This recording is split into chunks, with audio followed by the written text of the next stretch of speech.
আমাদের সামনে এটাই সবচেয়ে বড় চ্যালেঞ্জ যে একটা ধ্বংসপ্রাপ্ত অর্থনীতি, একটা ধ্বংসপ্রাপ্ত রাজনৈতিক কাঠামো, সেটাকে আবার ভিত্তি তৈরি করে আমাদেরকে আবার সামনের দিকে এগিয়ে যেতে হবে।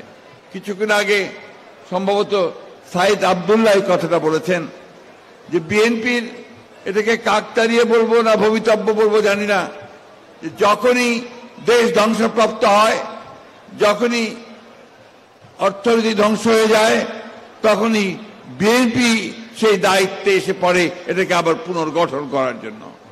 প্রতিটি সময় তাই ঘটেছে।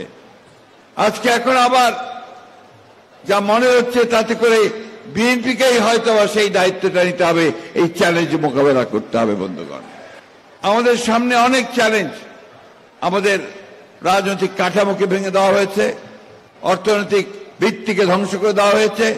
এই চ্যালেঞ্জগুলো মোকাবেলা করার জন্য আজকে আমরা যে নেতার নেতৃত্বে আমরা রাজনীতি করছি, তিনি গতকাল ছাত্র দলের সভায় সেখানে যে বক্তব্য দিয়েছেন, সেই বক্তব্যে কিন্তু আমরা তার দিক নির্দেশনা খুঁজে পেয়েছি। সেই চিন্তা, সেই স্বপ্ন তিনি দেখিয়েছেন। এখন এই মুহূর্তে এটাই দরকার। আমরা যাদেরকে হারিয়েছি তাদেরকে আমরা ফিরে পাবো না। আমরা এখানে কথা শুনেছি সেই সমস্ত করুণ কাহিনী, মর্মান্তিক কাহিনী, পাশবিক নির্যাতনের কাহিনী, কিন্তু এর মধ্য থেকে তো আমাদেরকে জেগে উঠতে হবে, আমাদের মাথা তুলে দাঁড়াতে হবে। বাংলাদেশ কখনো মাথা নত করেনি, লড়াই করেছে, লড়াই করে গেছে, সামনের দিকে এগিয়ে গেছে। আমরা দীর্ঘ 15 বছর সংগ্রাম করেছি, লড়াই করেছি দেশনেত্রী বেগম খালেদা জিয়ার নেতৃত্বে, এবং তারপরে প্রায় এই 6 বছর 8 বছর আমরা জনাব তারেক রহমানের নেতৃত্বে আমরা এই আন্দোলনকে চূড়ান্ত পর্যায়ে নিয়ে এসেছি।